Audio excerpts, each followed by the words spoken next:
Hello friend, welcome back to my YouTube channel base of education Mantra. प्यारे दोस्तों, हम कर रहे हैं एनसीईआरटी की सीरीज को। आज जो हम करने वाले हैं एनसीईआरटी में हिस्ट्री क्लास 6 की है। चैप्टर नंबर है 5, जिसका नाम है राज्य राजा और एक प्राचीन गणराज्य। क्योंकि हम जो एनसीईआरटी की बुक को कर रहे हैं ये बिल्कुल न्यू है, ठीक है, अपडेट है। अगर आपने इससे पहले के चैप्टर को नहीं देखा है, चैप्टर 1, 2, 3, 4, तो ज़रूर जाके देखेंगे। अगर आप सीटेट की तैयारी कर रहे हैं या एस्टेट या किसी भी एग्ज़ाम की तैयारी करें जिसमें एनसीईआरटी की बुक से क्वेश्चन पूछे जाते हैं, तो ये वीडियो आपके लिए बहुत ही महत्वपूर्ण है। चलिए शुरू करते हैं। चैनल पर पहली बार विजिट कर रहे हैं तो चैनल को सब्सक्राइब कर लेंगे। अगर वीडियो आपको पसंद लगे तो वीडियो को लाइक और शेयर जरूर करना, ठीक है। चुनाव का दिन। जब शंकरन उठा तो उसने देखा कि उसके नाना नानी वोट डालने जा रहे थे। दरअसल वे चुनाव केंद्र पर सबसे पहले पहुंचना चाहते थे। शंकरन जानना चाहता था कि आखिर वे इतने उत्साहित क्यों थे। उसके नाना जी ने उसे जल्दी में समझाने की कोशिश की और कहा, आज हम अपने शासकों का चुनाव करने जा रहे हैं, ठीक है। चलिए अब यहाँ पर देखते हैं कि कुछ लोग शासक कैसे बने, ठीक है। लगभग 50 वर्षों से हम अपने शासकों का चुनाव मतदान के जरिए करते आ रहे हैं, लेकिन बहुत पहले लोग शासक कैसे बनते थे।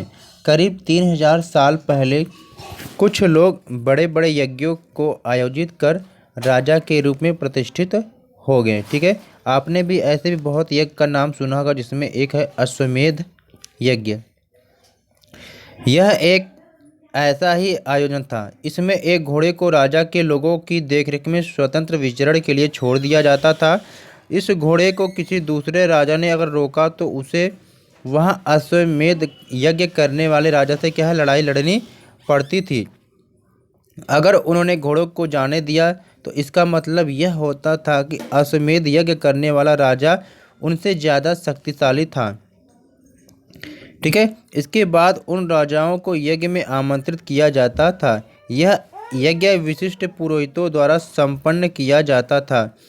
इसके लिए उन्हें उपहारों से सम्मानित किया जाता था। अश्वमेध यज्ञ करने वाला राजा बहुत शक्तिशाली माना जाता था। यज्ञ में आमंत्रित सभी राजा उसके लिए उपहार लाते थे। इन सभी आयोजनों में राजा का मुख्य स्थान होता था।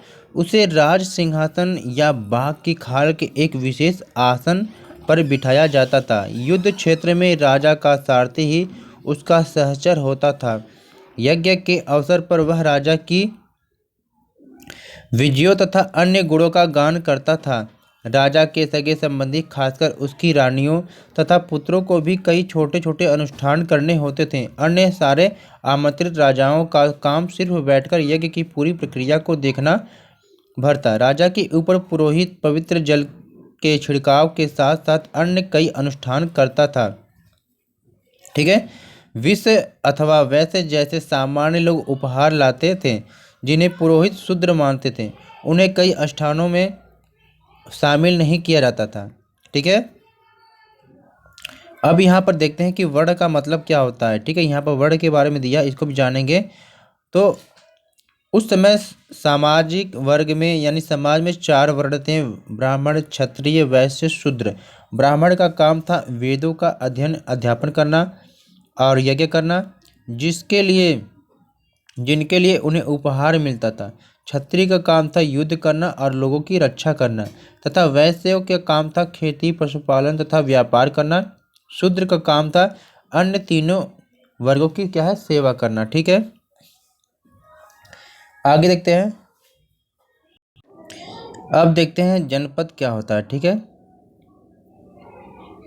महायज्ञों को करने वाले राजा अब जन के राजा न होकर जनपदों के राजा माने जाने लगे। जनपद का शाब्दिक अर्थ है जन के बसने की जगह। देखिए यहाँ से भी क्वेश्चन पूछा जा सकता है, ठीक है, कि जन का शाब्दिक अर्थ क्या होता है, जन के बसने की जगह, ठीक है। कुछ महत्वपूर्ण जनपद मानचित्र 4 में आप देखेंगे, ठीक है। अब यहाँ पर आपको दिख रहा है, एक चित्र दिखाई दे रहा है, ये क्या है, चित्रित धूसर पात्र है। इस तरह के पात्रों में ज़्यादातर थालियाँ और कटोरियाँ ही मिली है। ये पात्र बहुत ही पतली सतह के सुंदर और चिकने हैं। शायद इसका प्रयोग खास मौके पर महत्वपूर्ण लोगों को भोजन परोसने के लिए किया जाता था। देखिए पेपर में क्वेश्चन क्या पूछा जा सकता है कि चित्रित धूसर क्या है, तो आपको पता होना चाहिए यह एक क्या है, पात्र है। ठीक है, आगे देखेंगे। पुरातत्वविदों ने इन जनपदों की कई बस्तियों की खुदाई की है। दिल्ली में पुराना किला, उत्तर प्रदेश में मेरठ के पास हस्तिनापुर और एटा के पास अतरंजी खेड़ा में इनमें प्रमुख है। खुदाई से पता चला है कि लोग झोपड़ियों में रहते थे और मवेशियों तथा अन्य जानवरों को पालते थे। वे चावल, गेहूं, धान, जौ, दालें, गन्ना, तिल तथा सरसों जैसी क्या फसलें उगाते थे। ठीक है, अब आगे देखेंगे। लोग क्या है, मिट्टी के बर्तन भी बनाते थे। इनमें कुछ धूसर और कुछ लाल रंग के होते थे। इन पुरास्थलों में कुछ विशेष प्रकार के बर्तन मिले हैं जिन्हें चित्रित धूसर पात्र के रूप में जाना जाता है, जैसा कि इनके नाम से ही स्पष्ट है। इन बर्तनों पर चित्रकारी की गई है। ये आमतौर पर सरल रेखाओं तथा ज्यामितीय आकृतियों के रूप में हैं। अब महाजनपद के बारे में हम देखते हैं। ठीक है, कि महाजनपद क्या है। देखिए यहाँ से भी क्वेश्चन आपसे बहुत बार एग्जाम में पूछे जाते हैं। ठीक है, करीब 2500 साल पहले कुछ जनपद अधिक महत्वपूर्ण हो गए। इन्हें महाजनपद कहा जाने लगा। चित्र 4 में हम देखेंगे। ठीक है, कुछ महाजनपदों को दिखाया गया है। अधिकतर महाजनपदों की एक राजधानी होती थी। कई राजधानियों में किलेबंदी की गई थी, अर्थात इनके चारों ओर लकड़ी, ईंट या पत्थर की ऊंची दीवारें बनाई गई थी। यहाँ पर आप चित्र देखेंगे। ठीक है, ये जनपद है, महाजनपद और नगरों के चित्र हैं। ठीक है, जब भी आप पढ़ा करिए चित्र की जरूरत पड़ती है तो मैप को अपने पास या बुक है तो बुक को निकाल लिया करिए। ठीक है, चलिए आगे देखते हैं।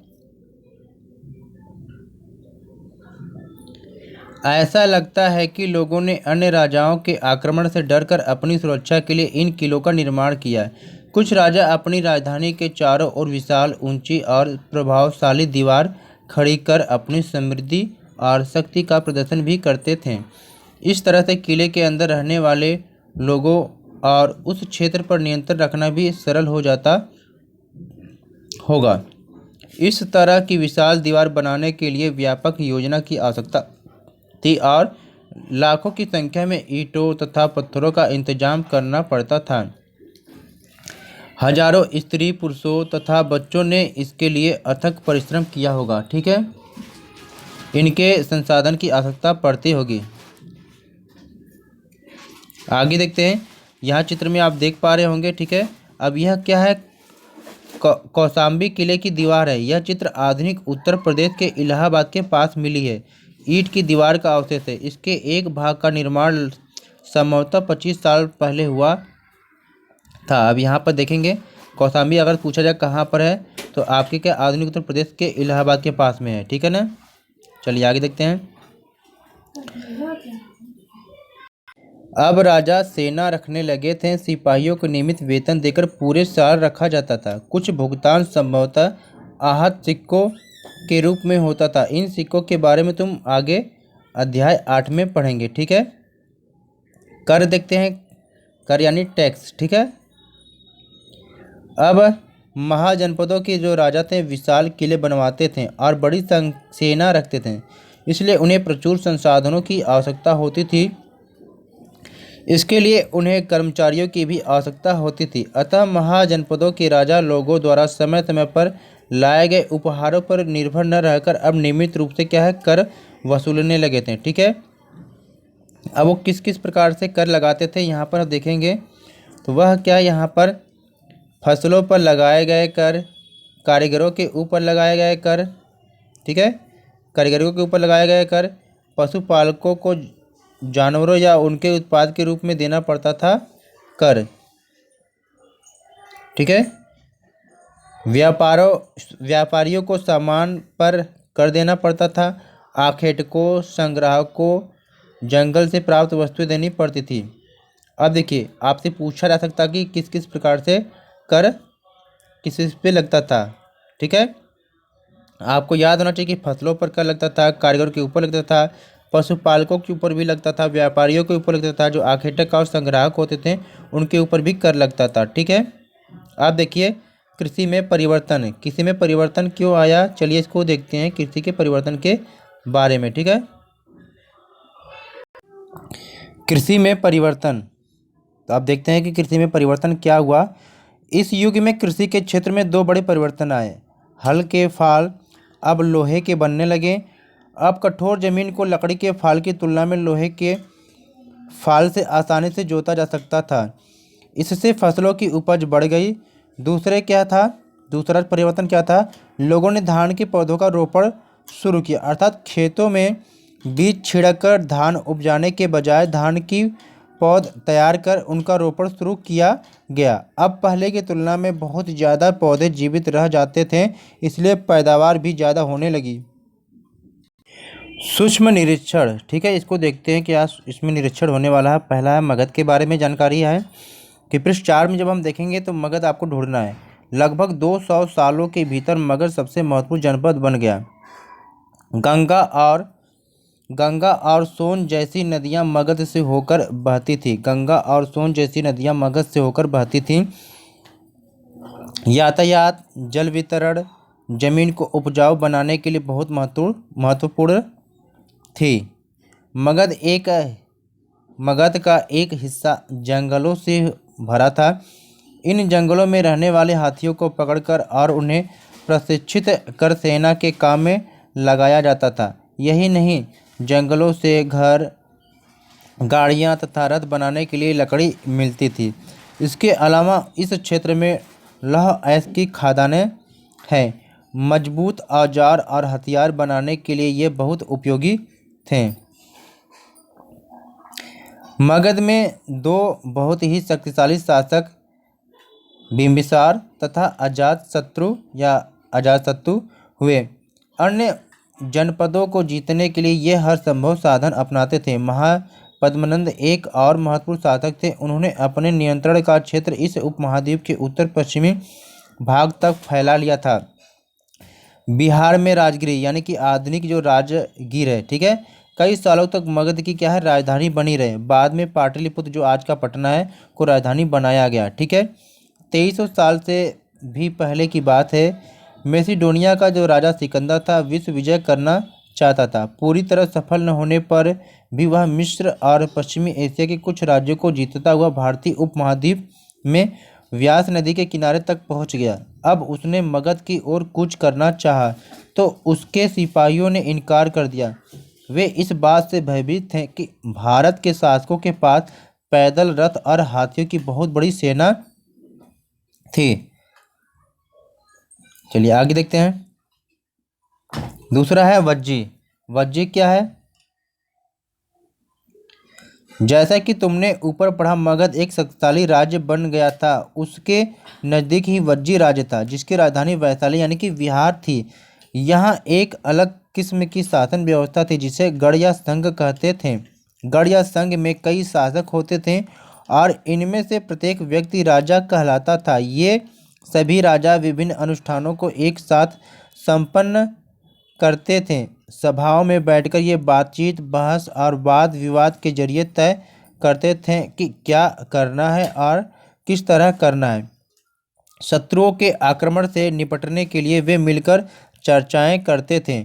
स्त्रियां, दास तथा कमकार इन सभाओं में हिस्सा नहीं ले सकते थे। ठीक है, अब आगे देखते हैं कि वज्जी संघ का यह वर्णन दीघ निकाय से लिया गया। अब देखिए आपको ये पूछा जा सकता है, ठीक है, दीघ निकाय क्या एक प्रसिद्ध बौद्ध ग्रंथ है। देखिए दीघ निकाय पूछा जा सकता कि कौन सा ग्रंथ है या किसका है, तो यह क्या है, बौद्ध ग्रंथ है जिसमें बुद्ध के कई व्याख्यान दिए गए हैं। इन्हें करीब 2300 साल पहले लिखा गया था। अजातशत्रु और वज्जी संघ। अजातशत्रु वज्जी संघ पर आक्रमण करना चाहते थे। उन्होंने अपने मंत्री वस्कार को बुद्ध के पास सलाह के लिए भेजा। अब क्या हुआ, बुद्ध ने उनसे पूछा कि क्या वज्जी सभाएं नियमित रूप से होती है तथा उनमें सभी सदस्य उपस्थित होते हैं। जब उन्हें पता चला कि ऐसा होता है, उन्होंने कहा कि वज्जीवासी तब तक उन्नति करते रहेंगे जब तक वे पूर्ण और नियमित सभाएं करते रहेंगे, आपस में मिलजुल कर काम करते रहेंगे, पारंपरिक नियमों का पालन करते रहेंगे, बड़ों का सम्मान समर्थन और उनकी बातों पर ध्यान देते रहेंगे, वज्जी महिलाओं के साथ जोर जबरदस्ती नहीं करेंगे और उन्हें बंधक नहीं बनाएंगे, शहरों तथा गांवों में चैत्यों का रखरखाव करेंगे, विभिन्न मतावलंबी संतों का सम्मान करेंगे और उनके आने या जाने पर कोई रोक नहीं लगाएंगे। अब यहाँ पर देखेंगे, कई शक्तिशाली राजा इन संघों को जीतना चाहते थे। इसके बावजूद उनका राज्य अब से लगभग 1500 साल पहले तक चलता रहा।